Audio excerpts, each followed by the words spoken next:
নমস্কার, নিউজ ভ্যানগার্ডের পর্দায় প্রত্যেককে স্বাগত জানাচ্ছি। এই মুহূর্তে আপনাদের সাথে আমি রয়েছি অঙ্কিতা। চোখ রাখছি এই মুহূর্তের গুরুত্বপূর্ণ খবরগুলির দিকে। প্রথমেই চোখ রাখছি আবহাওয়ার দিকে।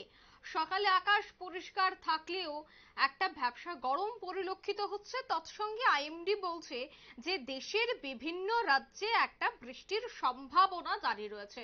অর্থাৎ ভূপৃষ্ঠ থেকে কিছুটা উপরেই তৈরি হচ্ছে নিম্নচাপ বলয়, যার ফলে প্রতিনিয়ত একটা বৃষ্টির পূর্বাভাস দিয়ে যাচ্ছে আইএমডি, যার জেরে সপ্তাহের দ্বিতীয় দিনেও একটা বৃষ্টির পূর্বাভাস কিন্তু রয়েছে। সেই বিষয়টা নিয়ে আমি বিস্তারিত জানবো। টেলিফোন লাইনে রয়েছে নিউজ ভ্যানগার্ড প্রতিনিধি সুপ্রীতি মুখার্জি। সুপ্রীতি, রাজ্যের বুকে ইতিমধ্যে হলুদ সতর্ক বার্তা জারি করেছে আগরতলা হাওয়া অফিস। রাজ্যের কোন কোন জেলায় বৃষ্টিপাতের সম্ভাবনা রয়েছে এবং আইএমডি কি জানাচ্ছে? দেখো, আজকে সপ্তাহের দ্বিতীয় দিন এবং দ্বিতীয় দিনেও সকাল থেকে আকাশের মুখ ভার এক প্রকার এবং আগামী কয়েকটা দিন বৃষ্টিপাত চলবে বলে এই মুহূর্তে আইএমডি জানিয়ে দিয়েছে। তবে সেই জায়গাতে বৃষ্টির সঙ্গে থাকবে কিছু কিছু জায়গায় ঝোড়ো হাওয়া, যে ঝোড়ো হাওয়া ঘন্টায় 30 থেকে 40 কিলোমিটার বেগে পর্যন্ত বইতে পারে, এমনটাই কিন্তু সতর্ক বার্তায় বলা হচ্ছে। তার সঙ্গে হ্যাঁ, তুমি যেমনটা বলছিলে যে হলুদ সতর্ক বার্তা, সেটা এই মুহূর্তে রাজ্যের বুকে জারি হয়ে গেছে। আজ, কাল, পরশু অর্থাৎ মঙ্গল, বুধ, বৃহস্পতিবার পর্যন্ত বা তারও পরে একেবারে আগামী 24 তারিখ পর্যন্ত তোমার সব জেলাতেই আজকে রাজ্যে বৃষ্টিপাত হবে। আজকে থেকে শুরু করে 24 তারিখ পর্যন্ত যে পূর্বাভাস দেওয়া হচ্ছে তাতে সব জেলাতেই বৃষ্টিপাত থাকবে। আগামী দুদিনে বৃষ্টির পরিমাণ হয়তো বাড়বে এবং আজকাল হয়তো সেই জায়গাতে হালকা বা মাঝারি বৃষ্টিপাত পরিলক্ষিত হতে পারে। এবার সেই জায়গাতে দাঁড়িয়ে কেন এই বৃষ্টি, কেন চৈত্রের এই তীব্র দাবদাহের মধ্যেও আকাশ বদলে গেল, আবহাওয়া বদলালো, সেই জায়গাতে হাওয়া অফিসের পক্ষ থেকে জানানো হলো যে বঙ্গোপসাগর থেকে এই মুহূর্তে প্রচুর পরিমাণে জলীয় বাষ্প যেটা প্রবেশ করছে আস্তে আস্তে এবং সমতলে প্রবেশের কারণে তোমার বৃষ্টি হচ্ছে। ইতিমধ্যে ভূপৃষ্ঠের কথা যদি বলি, সেই ভূপৃষ্ঠ থেকে সামান্য উপরে একটি নিম্নরেখা বিরাজ করছে এবং সেই দুঃখিত অক্ষরেখা বিরাজ করছে। অক্ষরেখাটি কিসের জন্য?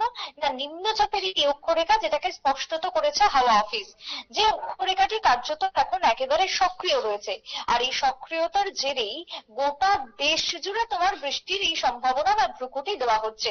তবে বর্তমানে ঝাড়খণ্ড থেকে উত্তর অন্ধ্রপ্রদেশ, সেখান থেকে তোমার আরো বেশ কিছু দূর পর্যন্ত বিস্তৃত রয়েছে এই অক্ষরেখাটি এবং এই অক্ষরেখাটি তোমার জলীয় বাষ্প উপরে তুলতে সাহায্য করছে।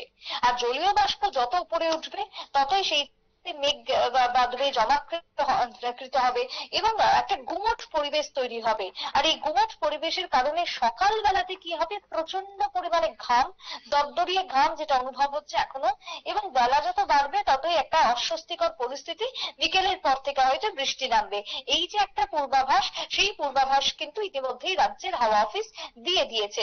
এবার তুমি যেমনটা বলছিলে যে রাজ্যে হলুদ সতর্কবার্তা কতদিন বা কোথায় কোথায় থাকবে, সেই জায়গাতে 18 মার্চ অর্থাৎ গতকাল সন্ধ্যের পর থেকেই এটা শুরু হয়েছে, বেশ কয়েকটি জায়গাতে থাকবে। তার সঙ্গে ঝড় বৃষ্টি হবে অর্থাৎ থান্ডার স্টর্মের কথাও কিন্তু একেবারে হাইলাইট করা হচ্ছে। আগামী 24শে মার্চ রবিবার পর্যন্ত এই বৃষ্টি এবং হলুদ সতর্কতা জারি থাকছে। তবে 22 মার্চের পর আবহাওয়া কিছুটা উন্নতি হবে বলেও হাওয়া অফিস রাজ্যের বুকে জানিয়ে দিয়েছে। 18 থেকে 22 মার্চ পর্যন্ত একটা কড়া সতর্ক বার্তা এক প্রকার। অন্যদিকে আজকের সর্বোচ্চ তাপমাত্রা যদি বলি, আজকের দুপুর 12টা পর্যন্ত সর্বোচ্চ তাপমাত্রা পরিলক্ষিত হয়েছে 36 ডিগ্রি পর্যন্ত গোটা রাজ্যে, যার মধ্যে সব থেকে বেশি রয়েছে দক্ষিণ ত্রিপুরায়। আর আজকে আমাদের এই জেলাতে অর্থাৎ পশ্চিমে আগরতলায় রয়েছে 33 ডিগ্রি সর্বোচ্চ তাপমাত্রা। সর্বনিম্ন তাপমাত্রা আজকে সর্বোচ্চ পৌঁছেছে 22 ডিগ্রি পর্যন্ত, যেটা আজকে পরিলক্ষিত হয়েছে বেশ কয়েকটি জায়গায়, যার মধ্যে গোমতী জেলা এবং যার মধ্যে পশ্চিম জেলাও পড়ছে। এছাড়া অন্যান্য জেলাগুলিতে 21 ডিগ্রির আশপাশে ঘোরাফেরা করছে তাপমাত্রা। তবে গত 24 ঘন্টাতে বৃষ্টিপাত হয়নি, যেটা রেকর্ড করা হয়েছে তাতে 0.0 মিলিমিটারই আসছে, অর্থাৎ খুব একটা বৃষ্টিপাত হয়নি বলেই জানানো হচ্ছে। কিন্তু আজকেও অন্যান্য দিনের মতো আকাশ যে অংশত মেঘলা থাকবে, সূর্যের সেই তেজ থাকবে না, সেটা হাওয়া অফিস জানিয়ে দিয়েছে। অর্থাৎ সবকিছুকে মিলিয়ে এই যে মঙ্গলবার বৃষ্টির সম্ভাবনা এবং 23 মার্চ থেকে কোথাও কোথাও ঝেঁপে বৃষ্টি নামার একটা ইঙ্গিত। উত্তর থেকে শুরু করে দক্ষিণ সর্বত্রই একটা আবহাওয়ার ভুলবদল হতে চলেছে দোলের আগ মুহূর্তে, সেই সতর্কতাই কিন্তু এখন জারি রয়েছে। বজ্র বিদ্যুৎ সহ বৃষ্টিপাত, এমনকি কোনো কোনো পাহাড়ি জায়গায়, পাহাড়ি এলাকায় শিলাবৃষ্টির সম্ভাবনাও কিন্তু এড়িয়ে যাওয়া হচ্ছে না বলেই কার্যত হাওয়া অফিস জানিয়ে দিয়েছে। অঙ্কিতা। একদম, ধন্যবাদ সুপ্রীতি। অর্থাৎ আবহাওয়ার একটা বড় পরিবর্তন এবং রাজ্যে ইতিমধ্যেই হলুদ সতর্ক বার্তা জারি করেছে হাওয়া অফিস। তৎসঙ্গে আইএমডি বলছে যে উত্তর পূর্বাঞ্চলের বিভিন্ন জায়গাতেও বৃষ্টির সম্ভাবনা রয়েছে। অর্থাৎ বৃষ্টির ভ্রুকুটি কিন্তু এবার দেখা দিচ্ছে উত্তর পূর্বাঞ্চল সহ উড়িষ্যা, ঝাড়খণ্ড বিভিন্ন রাজ্যে সমুদ্র উপকূলবর্তী এলাকাগুলিতে ইতিমধ্যেই কমলা সতর্ক বার্তা জারি করেছে আইএমডি। নিয়ে নিচ্ছে ছোট্ট একটি বিজ্ঞাপন বিরতি, সঙ্গে থাকুন।